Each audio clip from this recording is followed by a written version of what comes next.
Hey everyone, welcome back to the Touch MBA podcast. I am your host, Darren. Wow, I am seriously blown away by this week's episode.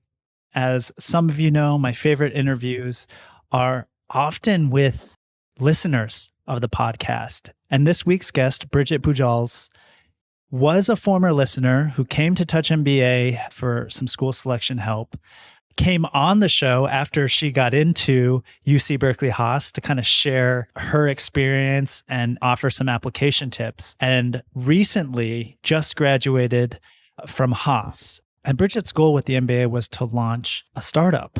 So she had entrepreneurial ambitions, which were very clear in the podcast episode we recorded. And of course, I had to follow up with her and see, well, how did it go? And did her expectations meet reality when it comes to attending a top MBA program like the Berkeley Haas MBA, close to Silicon Valley, in the middle of a great tech ecosystem? So that's what we talk about.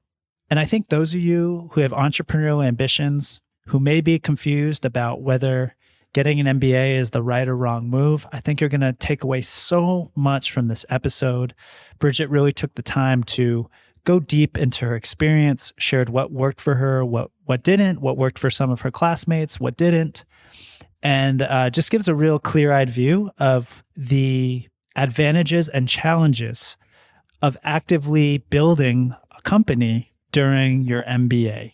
So I really enjoyed this episode, and I hope you do too. Remember that at touchmba.com, you can get free school selection help like Bridget did many, many years ago. Just upload your profile there, and we'd be happy to offer you some feedback on what you can do to improve and which programs might be competitive for you. All right, so let's get to my conversation with Bridget Pujals. Here we go.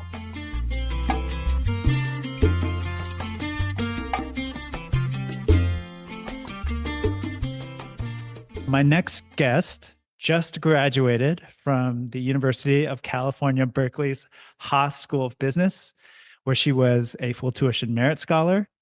She is co-founder and CEO of Saelo in San Francisco, which offers high-tech clinical skin treatments at its luxurious skincare destinations. Bridget Pujals, welcome back to the show. Thanks so much, Darren. I love being on this podcast, and I'm so happy to be here.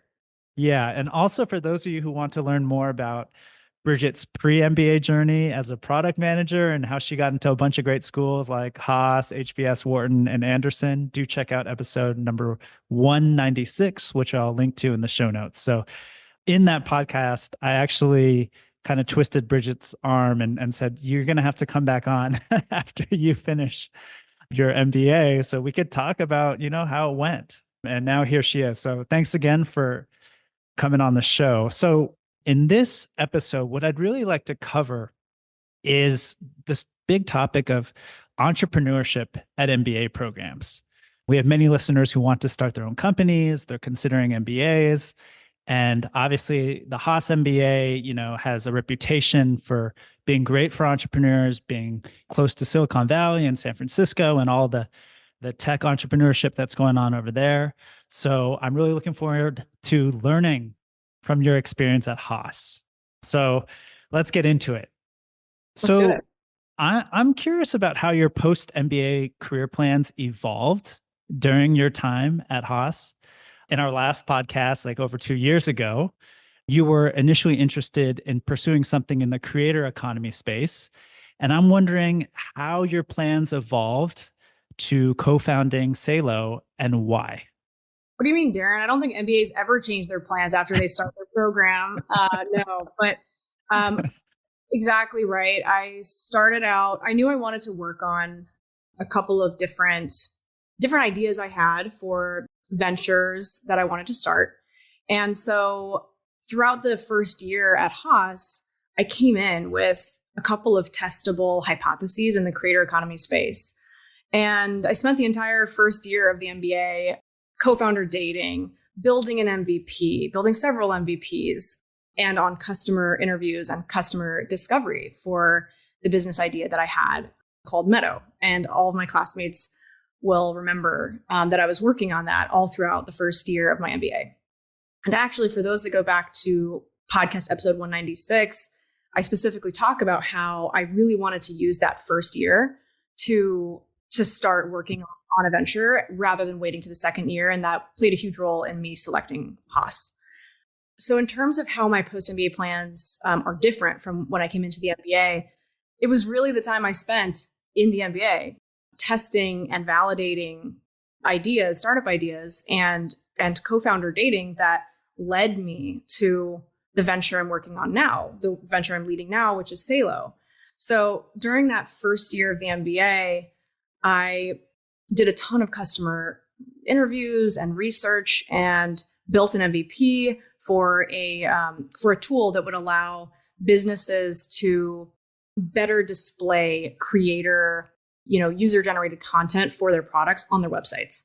So think like Zara might want to have a creator make a video with a product and show it on their website. Meadow was solving that problem for retailers and e-commerce businesses. So it was a good idea, but essentially where I got to by the end was two things happened. The first thing that happened was the response we got from businesses and creators was sort of lukewarm. Like the response was a little bit lukewarm. And then beyond that, I was having sort of a lukewarm, I wasn't connecting with my co-founder as well as I wanted. And so at the end of the first year of the MBA, I felt super stuck and kind of confused about where to go next. And it was April of my first year, right before summer, right as I was deciding how I was going to spend that summer between the first and second year. My longtime friend, Kipum Lee, approached me to be her co-founder for a Korean skincare venture. And at the time, so she had just left Airbnb. I was smack dab in the middle of the MBA, and I had been in tech for the last 10 years. So my first gut reaction was like, no way, that's crazy. I'm not going to leave the tech industry. But then she started telling me more about the idea, and I realized there was a tech component and there was an innovation component to it. So I started to learn more about it. I felt super excited about it, and the rest is history. But she and I worked on it all that summer and all throughout my second year. So that's how my post-MBA plans evolved. Wow. So when you mentioned like that really busy and directed first year of doing like customer development, co-founder dating, how much of this was, Bridget just doing this on the side versus being a part of the curriculum or being a part of the co-curricular activities at Haas? I'm wondering how much those overlapped. Yeah, it's such a good question because a lot of the founders during their first year at Haas, they do the class called Lean Launchpad, which is the same as Startup Garage at GSB, essentially. And they use that to do their customer discovery and build out an MVP. So I actually didn't do Lean Launchpad, but what I did was I worked at the same exact cadence as the students that were in the class. I decided to take some other classes and not do Lean Launchpad, but I used the same exact calendar and curriculum and spoke to, the students and the professors week over week. So it was self-guided, but it was informed directly by the curriculum of that class. Nice. That's smart. I mean, what was the reason for not doing it? Well, first of all, they have only 6 slots. And so we were like in 7th place. We got in 7th place. So they were like, hey, like maybe we could offer you a spot, maybe, but like it's gonna be hard to support you because they only have so many TAs and so many like resources to put. So that was one. We came in 7th. And then the second reason was I wanted to have the freedom to pivot, multiple times and be a little bit messy with kind of have the freedom to do it my own way. So it was really those 2 reasons.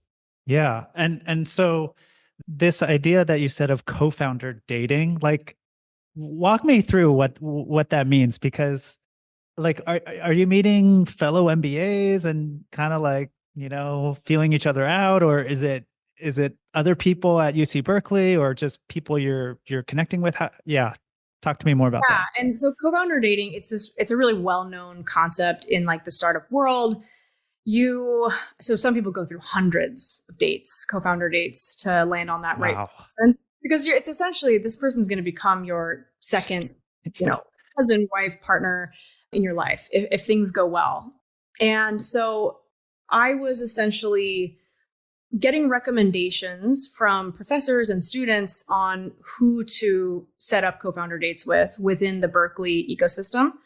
And because I was working on a tech startup idea, Meadow was going to involve a lot of like integrating with retailers' websites and so on. I was primarily going on these co-founder dates with software engineers. And so I was primarily not co-founder dating with other MBAs. I was primarily going on these co-founder dates with people in the Berkeley community, but not MBAs. Right. Most. Mm-hmm. That's pretty cool though, that there's like professors who can connect you and recommend potential co-founders and resources to help do that. Yes. And I was also, I should mention, I was using Y Combinator's co-founder dating matching tool as well. So I was going on some of those, and that's free for all founders. You just have to sign up. So anyone who's listening, who's considering doing a startup, absolutely get on the Y Combinator co-founder matching platform.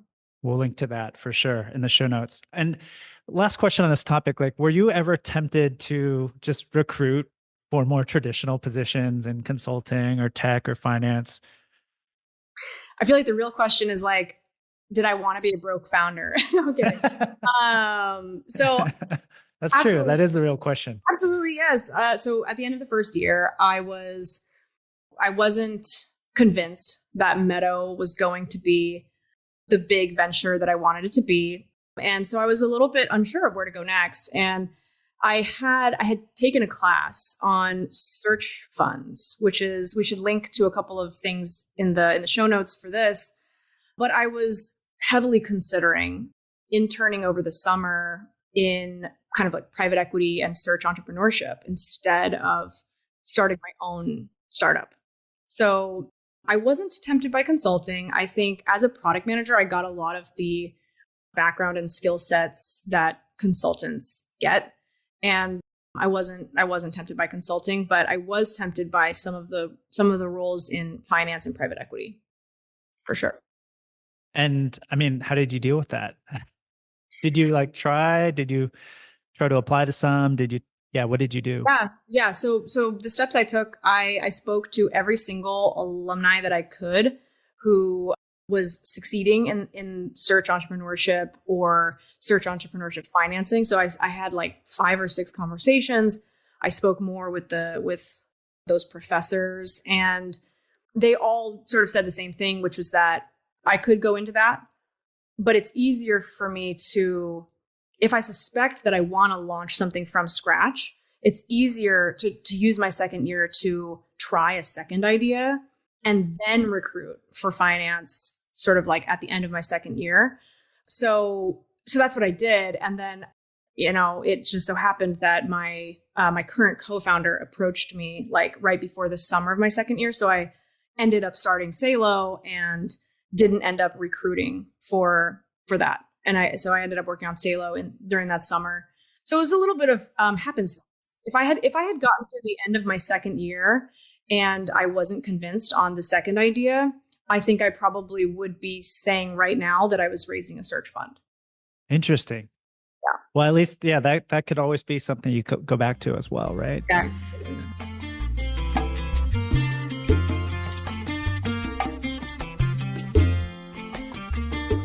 I mean, so let's talk about your first and second year in this context of the MBA curriculum, right?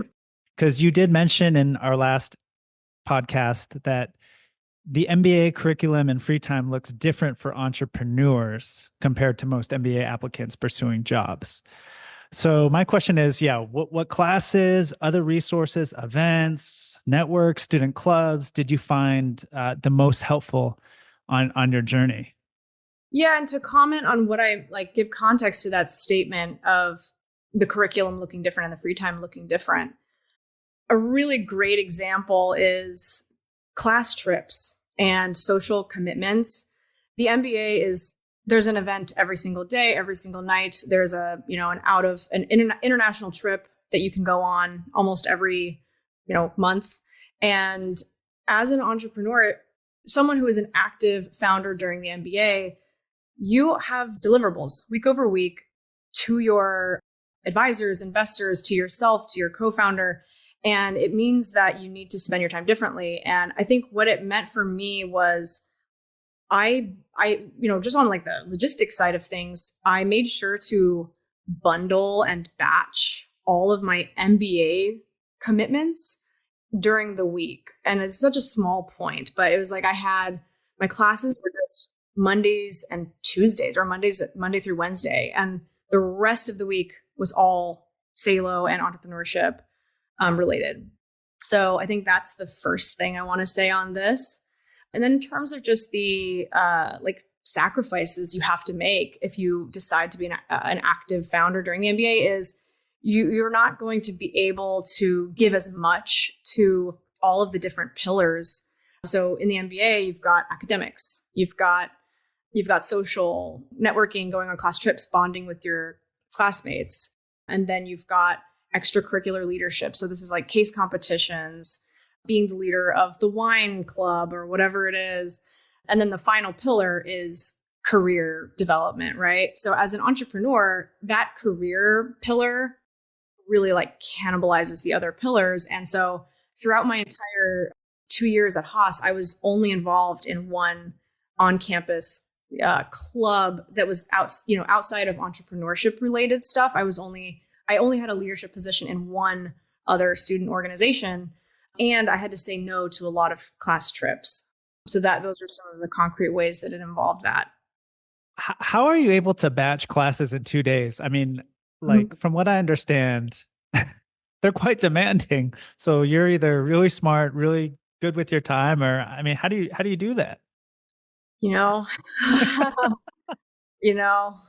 sounds difficult. I mean, because it was not easy. I think for the most part, the first semester was the most challenging.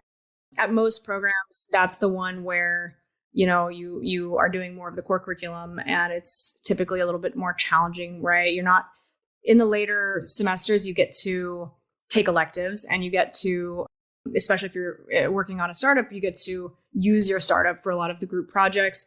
So I would say it became a lot easier as the MBA went on.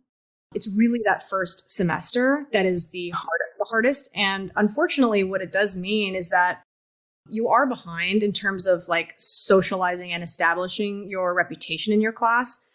You get a little bit behind the eight ball because if you're so focused on your startup the first semester, you don't make as many relationships. But then, if you know that going in, you can actually kind of surge up on, getting to know your class in the subsequent semesters when academics cool down a little bit.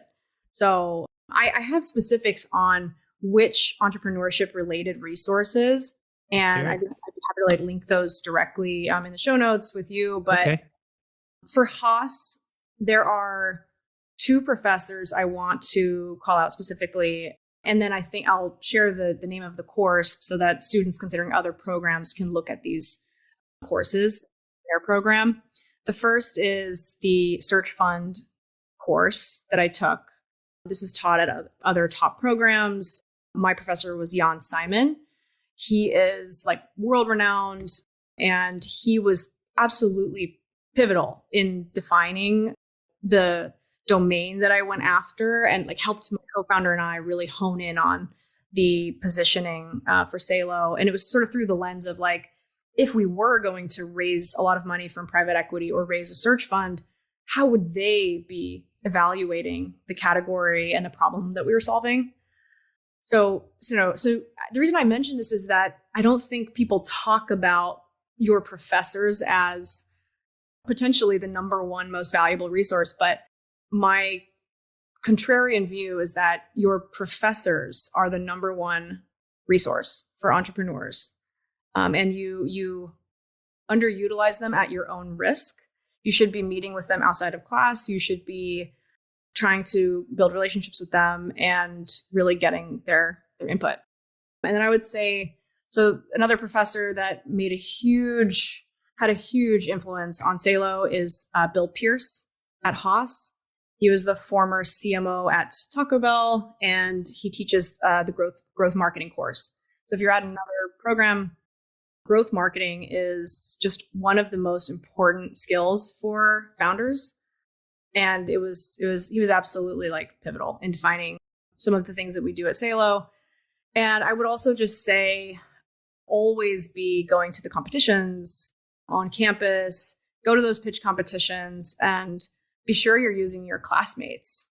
I had classmates help me build my financial forecast for Saelo prior to going into our pre-seed fundraising round. And, there were a bunch of groups on campus I was a part of. There's an entrepreneur association that helps bridge the different graduate programs. So I needed legal assistance, and that helped connect. I got connected with like free legal advice. So I'm not exaggerating when I say, like, if I had not been at Haas during that time, it would have been so much more difficult for me to like launch something successfully. And I think this is the same experience people have at top accelerator programs like Y Combinator or Techstars. It's just that the MBA, like, it's different, right? The cost structure is different for founders. Yep. They don't take equity in your company unless they help you with the intellectual property, and you have to share patents with the university. But for me, for example, with Saelo, it was a lot more cost effective in the end for me to do an MBA as an accelerator, as opposed to going to Y Combinator and giving them 7% of my company. Super interesting stuff. But it was also cost effective for you because you did win a lot of scholarship funding. Yep. Right? Yep. So I just want to mention that as well, because that's a huge factor. Exactly. And I think entrepreneurs, like aspiring entrepreneurs, they don't consider MBAs as like a potentially cost-effective way to accelerate a new venture, but it can be. It can be if certain things are true. Yeah. And how accessible, like you mentioned, Professor Jan Simon and Bill Pierce, like how accessible are they? Because it sounds like they took a real personal interest in you. And so, like, how often can you contact them and be mentored by them? How does that work? Frankly, they want to be bothered by students. They want to be involved. They want to help. They are extremely involved. And I think that it speaks to the Haas culture and like the professors that they attract. Several professors came from other MBA programs and sort of like switched to Haas. So, for example, Jan Simon used to be at ESA. I hope I'm saying that correctly, in Spain. Yep, ESA. Yep.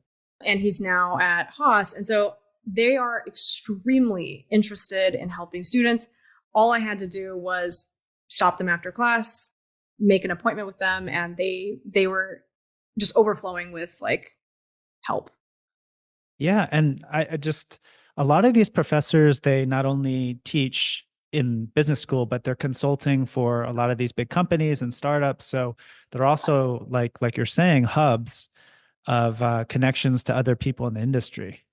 Yep. Which like some of them are investors in other companies that they can connect you with. So it was not only like what I learned in their classes, but it was also the targeted help on my specific plans for Saelo, like sending them my marketing plan, getting feedback. It was like, wow, really? That's amazing.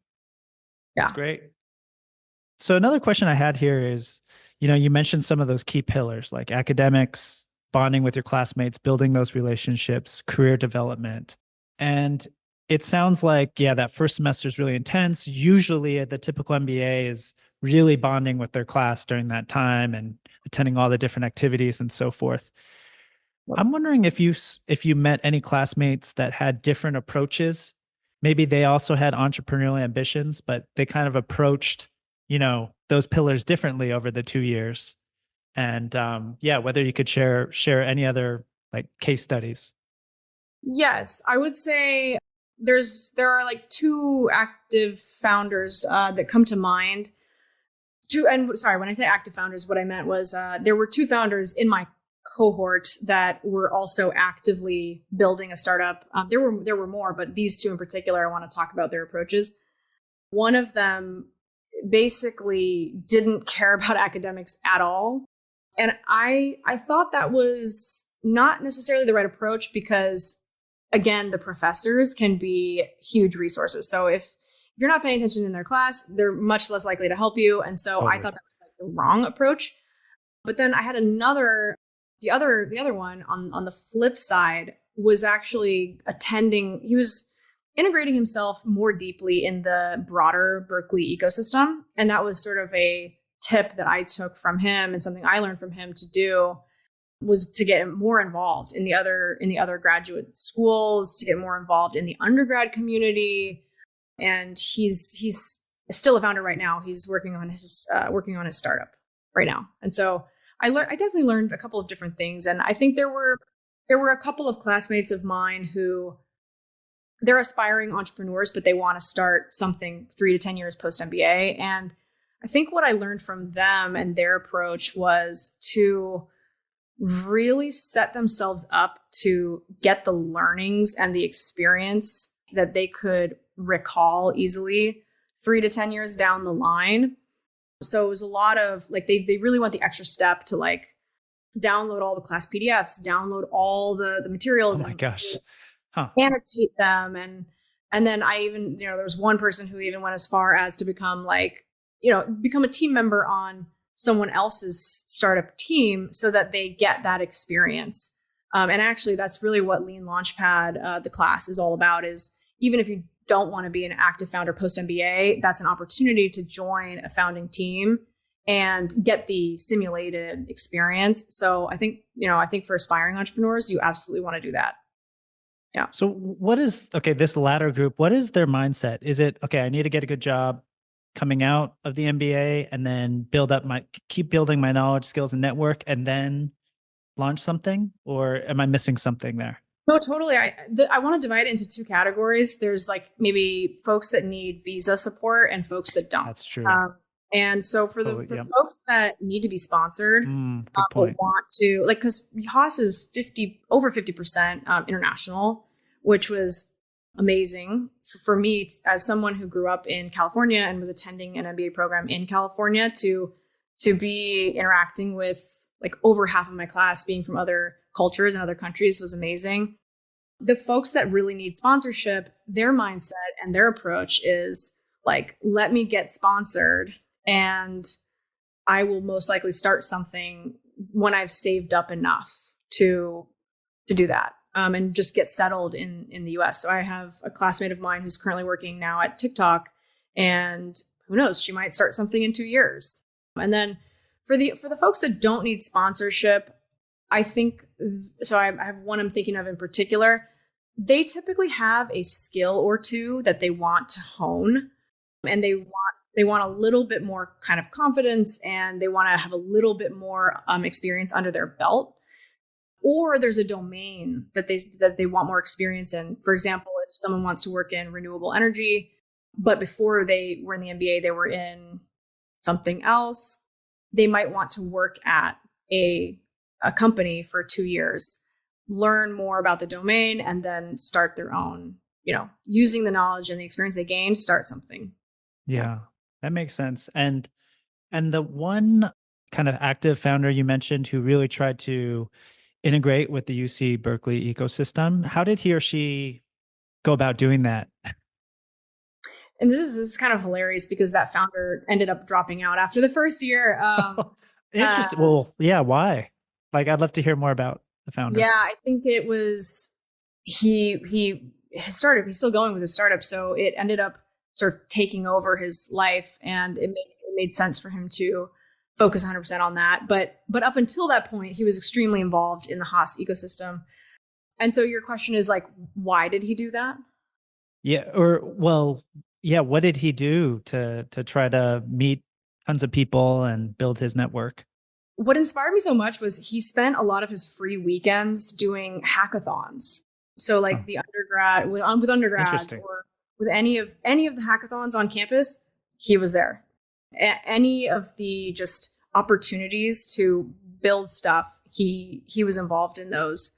And he made the effort to kind of like go across campus and meet with somebody in a completely different school, because the MBA campus is a little bit off to the side. And so it was just taking those extra steps to go to events and take the extra effort. Yeah. I mean, would you have any other advice for future business school entrepreneurs to make the most out of like all those MBA resources? Yes. I really think the most important thing I'll divide it into aspiring founders and founders that are actively founders during the MBA.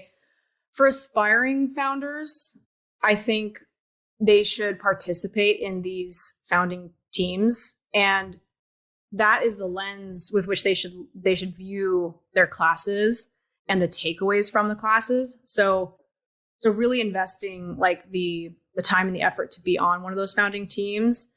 I think that's the best way to apply what you're learning in the classes, is to have a real business idea that you're using, right? So if you're in the financial modeling course, you're going to remember that so much better 3 years from now if you're helping your founding team develop a financial model. So that's for aspiring entrepreneurs. And then who plan to do it later, I would say for active founders, other things I would recommend. Let's see my notes. I highly recommend doing a pre-MBA internship, because this allows you to focus your internship between years 1 and 2 on your startup. And there are oftentimes founder stipends available through the school. You can also get external scholarships to help you cover your expenses that summer. And really that summer is pretty critical in determining like what your post-MBA is going to look like. So in my experience, using the first year of the MBA to test ideas, co-founder date, you really have to hit the ground running in your first year in order to exit the MBA with like something that's growing or something that's launched. So you can't wait. In my opinion, you shouldn't wait until the second year if you're an active founder and you're trying to build something awesome. So use that first year to do co-founder dating, idea validation, and customer research. And then using the second year to find product market fit and really go deep on all of the on-campus resources, including your professors. And unfortunately, it ends up meaning that like you sacrifice a lot of the social scene. So I recommend that active founders be really strategic about how they go about connecting with people in their class. So for me, it really meant that I had to reach out for coffee chats with people as opposed to just meeting them organically, because I didn't go on all the class trips. So I didn't have that opportunity to just get to know them, get to know all of them. I had to be really intentional about setting up coffee chats and like following up with somebody who I felt it made sense for us to talk. Wow, that's great. Thank you for sharing that.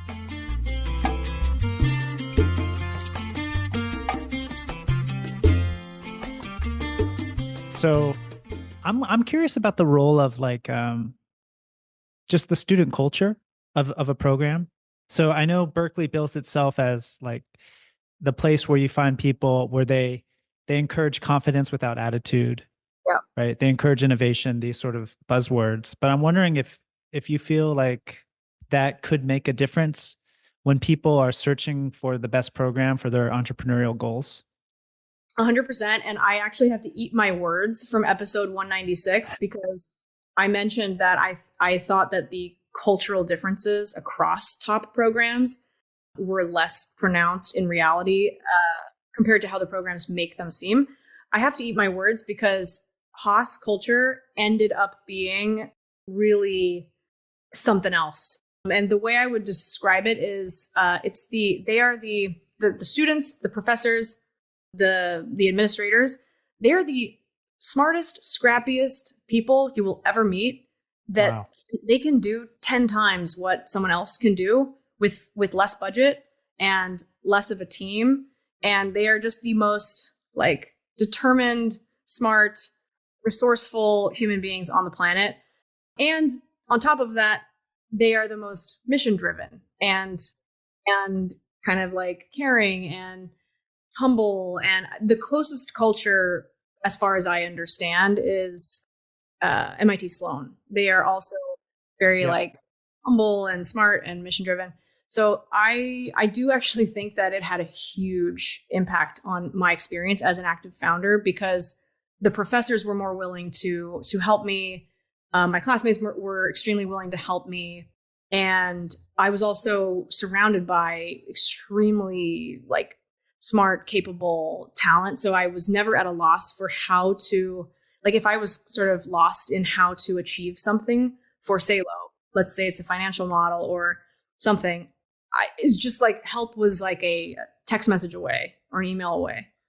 Yeah. So I've never been, I didn't attend Haas and I didn't attend MIT Sloan, but I had very good friends who did. And I visited both of them. And I remember them when I was at Haas, they would kind of do these comparisons between Haas and Stanford GSB cultures. Or And then when I was at MIT, it was always, oh, you can tell that's like a HBS person walking by, and that's like MIT Sloan person walking by. But I just was like to, close to I'm going not, to yes, so I have a really like, I met some people at the Admit Students Weekend that I really, really like clicked with and liked. So yeah. Well, that's the thing. I mean, not that we're talking down on those programs, but they do have different cultures. And I'm wondering if you noticed anything different from your own experience to just add more kind of weight to what you just said, right? That the Haas culture is different. I mean, I'm sure you can find great people in all these top programs, right? But the culture does mean something. Yeah. I'd say at Haas, you're going to get, as an entrepreneur, you're going to get challenged to make your venture more responsible for the world and for humanity. Maybe that sounds like hard to wrap your head around, but as an example, one of the first questions I got asked by one of my entrepreneurship advisors was, how are you going to make sure that this is climate neutral? And it's like these professors, these students, they are going to challenge you as a founder to make what you're building good for humanity and good for the world. Whereas I don't know that would have been the first question that someone would ask me if I were at a different program. Who knows? But I think the culture had a huge impact on the influence that I was getting from my classmates and from my professors. And I mean, like the ecosystem at Haas, they're so focused on innovation. So and tech. And so that was a huge influence on what we ended up doing, because when my current co-founder approached me to start a skincare company, I was starting to think in my head, like, oh man, I should have gone to a different school. And what we ended up building is what it is because of the influence that we got from me being at Haas. So for example, being sure that what we're doing involves the latest innovative tech, that's part of our backgrounds, but also a huge part of that was, working with Haasies and being influenced by the Haas culture. I've never heard them called as Haasies. Yes. I can't even say it. Haasies. That's what we're called. Go Bears. Go Bears. So I think it's really great, and I hope our listeners can learn a lot from the approach you took. It doesn't necessarily mean that's the approach they will take, but to see kind of what you've taken from it and like the specific things you did, right, to get your startup going. If we were to take like one mini step back and look at that big question that you see on Reddit discussion boards and GMAT Club and, basically every MBA publication, like, oh, can you learn about entrepreneurship with an MBA? Yeah. Like, is it worth it to get an MBA if you want to start your own company? I'd love to kind of hear your conclusions about it. And also maybe in context with all the other things you've seen, like being a part of the Y Combinator board, with co-founder board, which is free. I'd love to hear your thoughts. I have a spicy answer. You don't learn how to be an entrepreneur from classes. You learn how to be an entrepreneur by just doing it. And you can build a company whether you're in an MBA or not. You can build a company whether you're in an accelerator or not. So it's much less about like, do you need this to do it? You don't. You can build a company without an accelerator or without an MBA. The question is, can the MBA can it de-risk aspects of the business, and can it increase your odds of success? And I strongly believe that both MBAs and accelerator programs do exactly that. They increase your odds of success as a founder. And luck plays a massive role. Luck, timing plays a huge role in whether startups and new companies and new brands take off. And so, like, increasing your odds is the name of the game, really. Yeah. A lot of those phrases you said, like, so can it de-risk your venture? Can it accelerate maybe your growth? Can it increase the odds of success? All these things. Can it increase your kind of surface area of meeting other high potential founders and employees? I would Yep. say It absolutely does. I have a built-in recruiting pipeline for a lot of roles that I want to recruit for. So I think that's something people don't talk about as much. With accelerator programs like Y Combinator, it's well known for founders that they're going to be tapping into like the YC network or the Techstars network. It's the exact same thing with an MBA program, especially with Berkeley. I get to tap into the entire undergrad community as well. Yeah, I mean, would you characterize, like, MBAs have this reputation as being risk adverse? Would you say that even at a super innovative, like cutting edge program like Haas, like that's true? I would say that most people are not risk loving. It's most people don't become entrepreneurs because you're likely to fail as an entrepreneur. Exactly. So the people who decide to do it are more risk loving. And would I say that MBAs are extra like risk averse than normal people? No, I wouldn't say so. A lot of my classmates, in fact, most of them were taking a risk to pivot industries, and that's more risky than staying with your current job. That being said, I mean those people could always try to pivot in other ways, and so I would just say overall, no, I don't think that MBAs are more risk averse. I think MBAs are balanced in their approach to life. I think that is true. Like you're not gonna find an Elon Musk getting an MBA, and that's because like certain entrepreneurial types don't have a very balanced approach to life. But I don't think that having that approach is what's necessary to succeed. What's necessary to succeed as a founder is building something that people want. So you can have a balanced approach to life, which MBAs tend to do, and you can succeed as the leader of a company, just like plenty of MBAs in the past have, like Tony Xu from DoorDash, John Hanke of Niantic, and Dave Gilboa of Warby Parker. There's like a huge list of successful MBA entrepreneurs. And I think that MBAs are more likely to have that, like, be happy in their lives because they care about the other aspects. Yeah. I mean, it must be so amazing to feel that as you grow your startup, as you grow Saelo, that you not only have other founders, but you have people working in venture capital and private equity and finance and tech that you can just buzz and get feedback on. I think that is really hard to build that network on your own. Yep.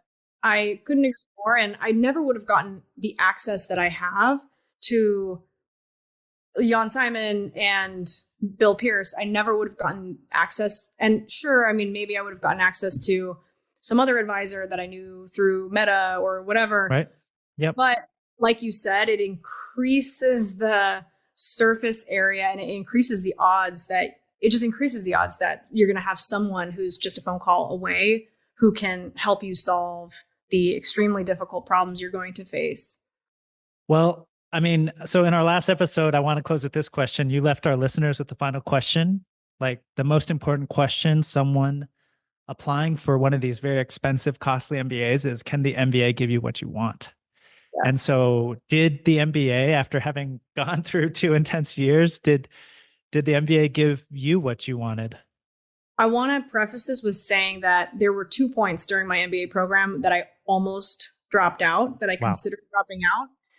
And so that one was sort of midway through semester 1, because the academics were as hard as they will be during the program when you're about midway through semester 1. And I wasn't getting as much time to work on my venture as I wanted.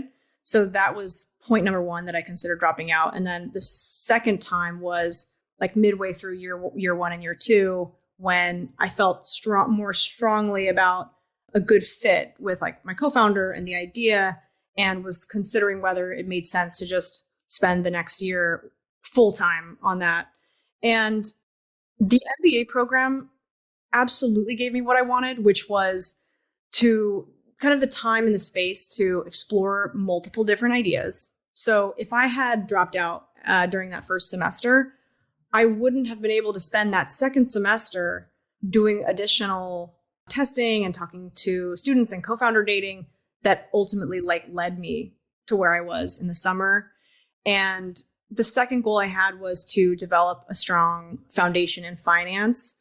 And I have to emphasize that is coming in handy so much with Saelo, and things like raising a pre-seed round, like financial modeling, forecasting, understanding accounting, being able to manage like a team of professionals. So that was something that I wanted from the MBA, that the MBA absolutely delivers on. And I would say the last is just making quality mentor and advisor relationships, as well as quality relationships with my classmates. I walked away with, I don't know, I want to say maybe 10 people that I am in constant contact with from my direct class, and then a few folks from the class above me and the class below me, and then several of the professors. So on all 3 of those levels, the MBA gave me what I wanted. And on top of that, it gave me that without me having to give away equity in my company. And like, I'm walking away from the MBA experience with a company that is growing, with a team that's growing, feeling 100% fulfilled and satisfied. And I was able to do all of this without, like, I didn't have to pay the full sticker price. So I think students have to know that, like, and aspiring founders especially, who are looking at making a large financial investment, like injecting cash into their own venture, it is possible to do an MBA and not end up in a ton of debt. Wow. Well, thank you. I just can't thank you enough for sharing like the ups and downs, and just being, I really appreciate you sharing that you did have doubts at times about the path. And I think so many listeners will find this useful, and hopefully take some strategies and ideas away so that they can start their big venture, with an MBA or without it maybe. But I really appreciate your time and kind of data mining your last 2 years and sharing like the best parts with our audience. I really appreciate it. And I'm sure many of our listeners will also kind of want to follow your journey and maybe get in touch with you. Hopefully they won't bug you too much, but where can listeners follow you?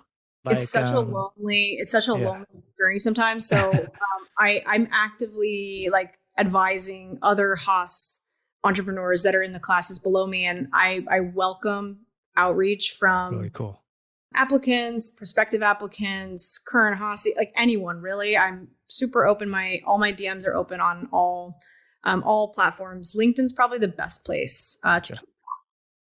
Okay. Yeah. So we'll link to your LinkedIn profile there. And I know you often kind of post about your journey as you build the company, which is really fun too for readers. So thank you again, Bridget, and wishing you the best of luck with Saelo, and yeah. Absolutely. Just thank you so much. And maybe we can do a third one at some point. Right. Like 10 years, 10 years. Retro of how did the MBA, where is Saelo now, and how did the MBA help? Yeah. No, thanks for having me on the show. It's always a pleasure, Darren, and good luck to everybody who's listening.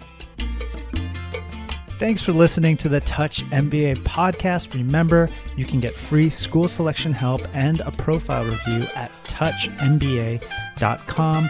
You can also follow us on LinkedIn and Twitter. Just search for Touch MBA.